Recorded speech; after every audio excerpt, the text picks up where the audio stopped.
ឥឡូវចាប់ផ្ដើមមកបង្កើត Gmail សម្រាប់យកទៅដាក់នៅក្នុងពើសម្រាប់បង្កើត Facebook ឥឡូវចាប់ផ្ដើមមកខាត់ពេលយូរបញ្ញាប់មួយដេកដែរមិនបងយើងចូលទៅ setting ប៉ុន្តែបើកអ៊ីនធឺណិតមកអ៊ីនធឺណិតបើកហើយចូលទៅ setting ហើយរកនេះពាក្យគណនីឬក៏ account បើជាភាសាអង់គ្លេសគេដាក់ account ចុចទៅហ្នឹងមកហើយបន្ទាប់មកចុចត្រង់នេះអានេះជាប្រភេទបង្កើត Gmail ថ្មីអានេះប្រភេទមើល Gmail ចុចអានេះមកញ៉ាំបូនធ្វើឲ្យលឿនតិចដោយសារអង្គុយដេកហើយចុច Google តបមកវានឹងដើរចាំផ្លែត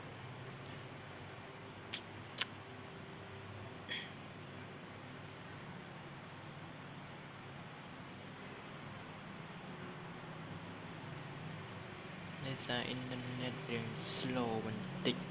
នេះកន្លែងនេះសម្រាប់ Gmail ដែលយើងមានស្រាប់ហើយកន្លែងនេះសម្រាប់បង្កើតគណនីថ្មីគេដាក់ថា create new account ជាភាសាអង់គ្លេសចុចវាមក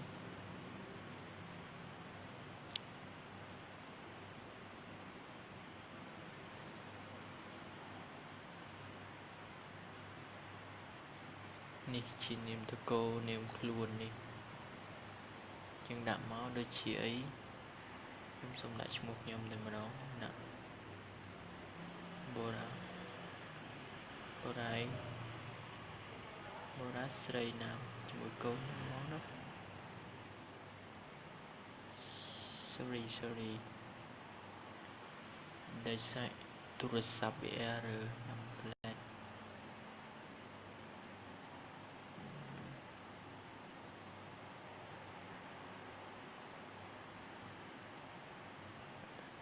បូណា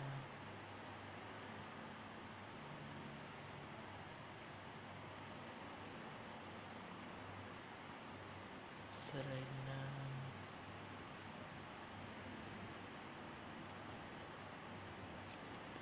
កន្លែងនេះវាឲ្យដាក់ថ្ងៃខែហើយនឹងភេទ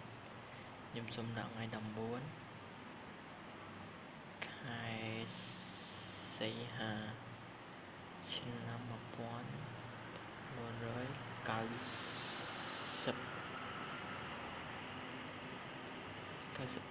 ភេទប្រុសហើយចុចបន្ទាប់ឬក៏ next នេះកន្លែងជាកន្លែងដែលសំខាន់សម្រាប់ដាក់ Gmail នេះគេហៅថា Gmail នេះផ្ទុយហើយកាលនេះយើងចង់ដាក់ទៅឈ្មោះយើងតែជាភាសាអង់គ្លេស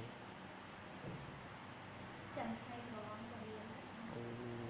ដាក់អីដាក់បូរ៉ា IT 19ចុចបន្ទាប់នេះជាពាក្យសម្ងាត់ខ្ញុំសូមដាក់ពាក្យសម្ងាត់តែម្ដងនេះខ្ញុំបង្កើតយកតែម្ដងហើយយក account នោះទៅប្រើក៏បានដែរ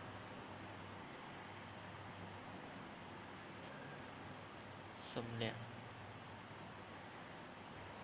ឥឡូវខ្ញុំដាក់ហើយបន្តមកចុចពាក្យបន្ទាប់ឬក៏ next នេះជាលេខទូរស័ព្ទប៉ុន្តែដោយសារខ្ញុំនៅប្រទេសថៃខ្ញុំដាក់នៅថៃតែម្ដង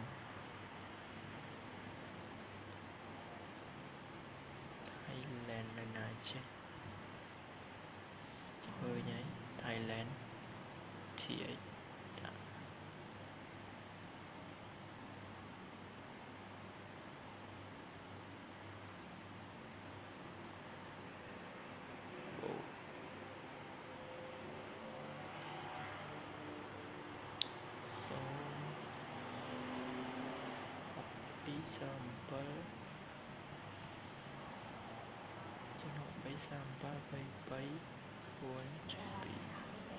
តមកចុចបន្តឬក៏ next នេះតិចទៀតវាផ្ញើលេខកូដមកចាំលេខដោយសារលេខកូដខ្ញុំនៅទូរស័ព្ទមួយទៀតចឹងខ្ញុំសូមដាក់តែម្ដងដាក់ថា37 ចុចបន្ទាប់ហើយបន្ទាប់មកអូវាឡើងទៅលើតែម្ដងអស់ហ្មងចុចមកខ្ញុំយល់ព្រម Zero Connect នេះបានហើយសម្រាប់ហើយតមកចុចបន្ទាប់ទៀតឬ Connect កំពុងពិនិត្យព័ត៌មានចាំបន្តិចអាសារអ៊ីនធឺណិតយឺតបន្តិចនេះបន្តមកវានឹងដូរអញ្ចេះហើយបន្តមកយើងចុចថា no text ឬក៏ភាសាខ្មែរអរគុណតមកចុចបន្តឬ Connect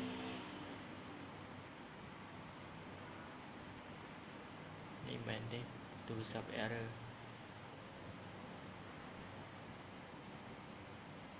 ហើយយើងបានគណនីថ្មីមួយហើយនេះយើងចូលទៅមើលតែម្ដងប៉ុន្តែលេខនៃកូដមិញត្រូវចាំឲ្យច្បាស់ផងមុននឹងដាក់នេះ account ខ្ញុំច្រើននេះ account ដែលខ្ញុំបង្កើតមិញបូរ៉ា IT 19អញ្ចឹងមានតែប៉ុណ្ណឹងវីដេអូហើយវីដេអូក្រោយៗខ្ញុំនឹងបង្ហាញពីរបៀបយក account នោះទៅបង្កើត Facebook ម្ដងតែពេលនេះប៉ុណ្ណឹងសិនបាយបាយ